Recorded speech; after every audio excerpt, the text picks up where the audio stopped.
Hi guys, it's Michelle, and today's video is going to be a very interesting thing. Something that I find very interesting at least. I'm going to be talking about reincarnation and just some of the stories that I've heard that I find to be super interesting. Reincarnation is basically the idea that when you die, you come back in a different body and in a different life. I personally am unsure whether or not I believe in reincarnation, just because it's something I don't want to believe in. Like, I just feel like that just would suck, not gonna lie. And it really kind of freaks me out a lot. Like, I will stay up thinking about it. Some of these stories are like you can't not believe it, and then it's like, well, what does it mean if that's real? Because I don't know how to explain it, but these stories are from children who remember their past lives. I feel like it is a pretty legitimate thing when the only thing that you can like come up with in your mind as like a conscious person, even if you are like a skeptic, is that they're lying. But like, that's literally like, it would have to be like the parents are lying. Like, it couldn't be the children, because children wouldn't know some of these facts. It is pretty crazy. My girly Kendall Ray, I love her, has quite a few videos on reincarnation. I got really into them a few months ago, and I was like, I should do a video on some of like my favorite stories of just ones that I find really interesting. And if you guys liked it, we could do it again. Let me know. But I find this to be really interesting stuff and very creepy, so let's get into it. So this first story that we're going to be talking about is about a boy called Jamie from Madison, Wisconsin, who remembers dying on the Titanic. So growing up, Jamie was always very terrified of swimming. He would literally have panic attacks in the water, so it wouldn't just be like, oh, I don't want to go swimming. He would try and then get really freaked out and panic. This is a detail that literally creeps me out so much. So Jamie's older sister was teaching him how to ride a bike one day just on their street. He said to his sister, "I saw mom riding her blue bike down this street before." He was referring to when his mom was a child. So initially she was very confused. She was like, "What do you mean? Like, you saw her? Like, you saw a picture of her, or like a photograph, video? Like, what did you see?" He said, "No, I looked at her from the window in heaven." I don't really like that. I don't know if it's just like some weird shit some kid's saying, but he did go to his mom, and apparently his mom did have a blue bike at the age of 5 years old, and she said that there was no photographs of it or anything. So there's like basically no way that he could have known. I mean, you know, as for colors of bikes, it's not like blue is so uncommon, but I thought it was pretty weird. But anyway, when Jamie was around 4 and 5 years old, he began to have very vivid and crazy nightmares. Now, this is a very common thing in kids who are remembering their past lives. It's extremely common. It pretty much happens almost in every single case that I've seen, at least, where kids will have nightmares, and just that's kind of how it all starts. So when Jamie was 4 years old, he actually watched the Titanic. He watched the last half of the film with a babysitter, and he started becoming obsessed with the Titanic. He was painting and drawing pictures of it. His obsession just didn't go away. Like, he was just so obsessed with the Titanic. A weird thing about the Titanic is, obviously, if you've seen the film, it's pretty much mostly about the love story between Kate Winslet and Leonardo DiCaprio. It doesn't really focus that much on like the structure of the ship and like why it sunk, like, and all of the different reasonings and all that stuff. Like, it doesn't really focus on, you know, what actually happened.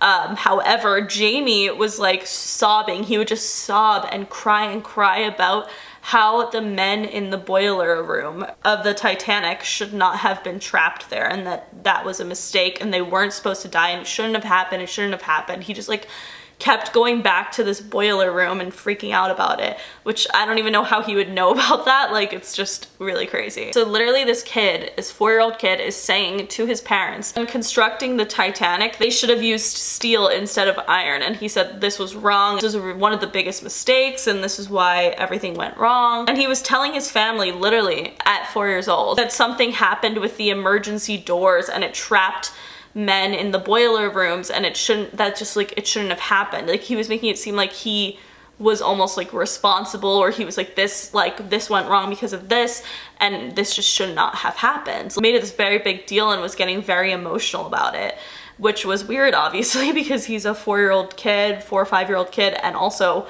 how the hell does he know that? Like, how does he know about steel versus iron and literally anything about emergency doors and about the boiler room?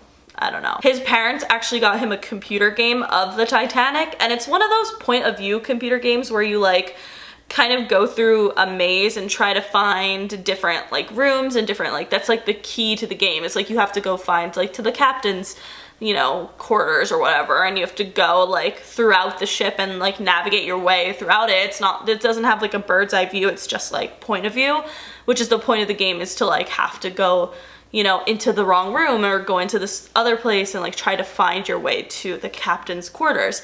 So he was playing this game with his sister, and his sister was like, okay, like which way do you want to go? Like, and he was like, no, no, no, you just go that way, that way, that way, and led his sister completely perfectly to the captain's quarters, like as if he knew, which there's no way that he would be able to know that. This is when his parents started thinking that it was a possibility that Jamie was remembering a past life, and they started to think maybe he built the Titanic or helped build the Titanic or had some type of participation in the building of this ship. So what his parents found was pretty interesting. They found a man named Thomas Andrews, who was one of the architects on the Titanic, but not only that, he was actually on the Titanic when it sunk and he died there. And when researching Thomas Andrews further, they discovered that he wanted to use steel for the Titanic, but they used iron, which is obviously really weird because literally 4-year-old frickin' Jamie said that, which how would he even know that? So that's obviously really, really freaking weird. Not only that, but Thomas Andrews just like was not great with the way that they wanted to kind of pump out the Titanic. Like they really wanted to get it done really quickly. Like they wanted just basically get this boat on the sea and like, you know, ship it out, get it ready for passengers and all that stuff. But Thomas Andrews was really hesitant. He was like, no, there's certain safety things that we should be checking. We should be double checking, which could make sense as to why Jamie feels like guilty for what happened to the men in the boiler room, which was something wrong with the emergency doors. So Jamie's parents thought it would be beneficial for him to kind of see some of the artifacts from the Titanic. So there was like a whole tour of the Titanic exhibit, and one was coming to Chicago, Illinois, so they decided to go. This exhibit contained countless amounts of artifacts from the actual ship, and Jamie was so intrigued. He studied every single artifact in the place, which even the parents observed other kids that were at the exhibition and like noticed that kids were kind of brushing by certain things and not thinking things were interesting, but Jamie literally took time at every single different artifact and different information, just taking it all in. Which is really interesting for such a young kid. So after the Titanic exhibit, Jamie had one more nightmare that his parents actually referred to it as the death dream, because basically the way that he would have nightmares, he would get up and just start running, and he'd be like, just run, run, run, and like it seemed like he was running away or trying to find a door or find something, but it seemed like he never like experienced like the actual, I guess, sinking of the ship, just kind of like the beginning of when the ship starts to sink and like the panic, the initial panic. So that's why the parents call it the death dream, which this sounds so fucking horrifying and makes me 0% at all want to have children because this is terrifying and I would literally cry. Basically, his mom was chilling in her room watching TV and she heard a bang come from Jamie's bedroom. So she ran in, obviously, and she saw Jamie on all fours on top of his bed, just literally convulsing, like just shaking so crazily and just sweating, like just drenched in sweat. He was like dreaming, like it was like a sleepwalking situation, except for he was literally on all fours on top of his bed and just staring at the floor. So creepy, but even creepier, before his mom could like go try to wake him up or anything, he just screamed, "She's going down." His mom claims, which is the creepiest part, is that it didn't sound like Jamie. It didn't sound like a little boy. Like it sounded like a man. Like the voice coming from him sounded like a grown man. And that is so fucking scary. And I literally hate that. But after that dream, he eventually just stopped talking about the Titanic, which makes me really do think that if this story is true, that it would be a past life situation because of how interested and invested he was in the Titanic for so long, and then all of a sudden have this like dream and then that was the end of it. I find it pretty interesting. I don't know, it fucking creeps me out either way. I would be so absolutely horrified if I was that mom. Like that is just absolutely terrifying. Like imagine hearing like an adult voice come out of your like 5-year-old. Like that is so scary. This is one that I find to be the most interesting out of all that I've ever researched, because it's just so crazy.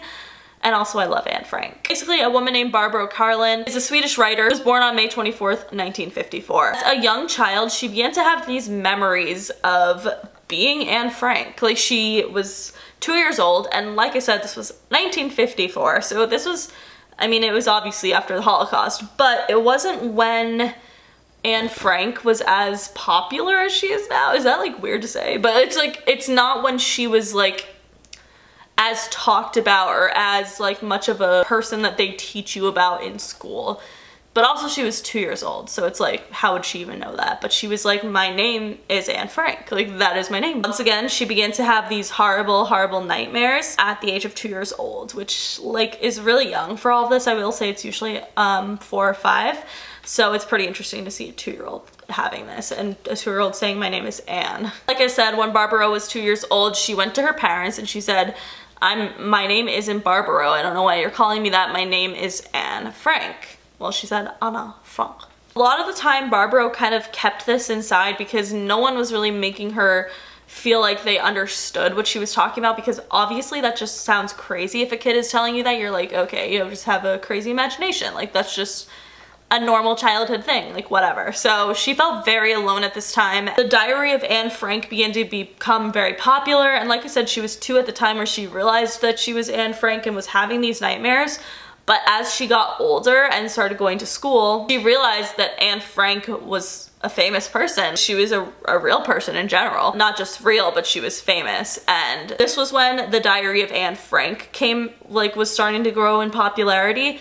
But like I said, at this point in the 1950s, it wasn't until the late 1950s that the Diary of Anne Frank was even translated into Swedish. So it's not like she would have read it or has seen it at that point. This is like kind of the most crazy thing, I personally think. At the age of 10 years old, Barbara was taken to Amsterdam by her parents. They went on like a little family trip, and of course her parents wanted to see the Anne Frank house because, you know, this is 1964 now, and it's a pretty popular thing. Still not what it was today, like how much of a museum it is, and like how there's probably signages in, you know, Amsterdam being like, this way to the Anne Frank house. Like, it wasn't like that, but it was still a pretty big part in history. They were in the city of Amsterdam, and her parents called a cab to go to the Anne Frank house. And Barbara was like, no, like, we don't need a cab. We're close enough. Like, it's just this way. And this 10-year-old just walked them through fucking Amsterdam, a place she had literally never been before, and directed them exactly to the Anne Frank house. Like, if that's true, because obviously people could lie, how can you explain that? Like, you literally cannot, because 10 years old, this is before Google Maps, this is before, you know, the internet. Like, this is crazy. Like, that is absolutely crazy. She had never been to Amsterdam before. She'd never been to the Anne Frank house before, and she just perfectly led them the way to the Anne Frank house, a place that she had never been before. At 10 years old. She led them exactly to the Anne Frank house, and when they walked up to the house, she was looking at the steps and she goes, they changed these steps. Those are not the steps that were here before. You've never been. What do you mean? Like, that's just so creepy. Her parents were really shocked and just confused, but entering the Anne Frank house was really hard for Barbara, because obviously if she really was Anne Frank in a past life, being in the place that you hid for so long and then were captured from would be traumatic. So she was having like all these memories and all these flashbacks come back to her, and it was just very emotional for her. Once they got into Anne's room in the house, she looked up at the wall and she said, there's supposed to be pictures there. Where are the pictures? Obviously her mother was confused because it was just a blank wall. She asked one of the workers at the, you know, Anne Frank house and said, did there used to be pictures here? And the worker was like, yeah, we actually had to take them down because people were stealing the pictures, which is just so crazy, because literally how would she know that? That like moment and with the pictures was really the turning point for Barbara's mother. That is when she started to believe her. Barbara lived her life being a writer as well at a young age. She was published at the age of 12, which is really crazy because Anne Frank also loved writing. Obviously, Diary of Anne Frank, kind of a thing.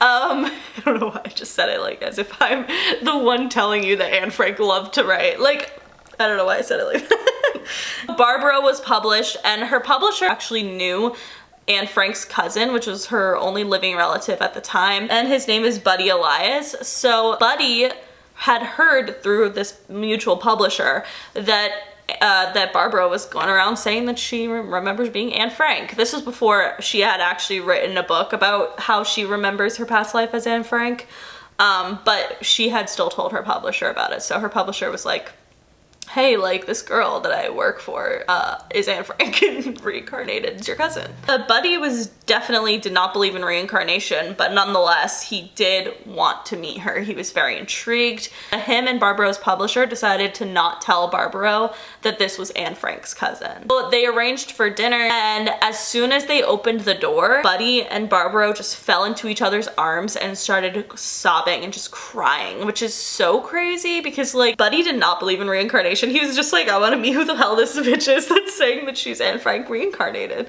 Like, who's saying that she's my cousin? Like, post up. Like I said, her publisher invited her to dinner without telling her that this was Anne Frank's cousin that she was meeting. It is extremely crazy. They both just started hugging and crying because, like, bitch, you don't even know who this is. Like, what do you mean? But I guess she did because she felt it because she's Anne Frank. I'm so scared of this story. Like, it genuinely scares me.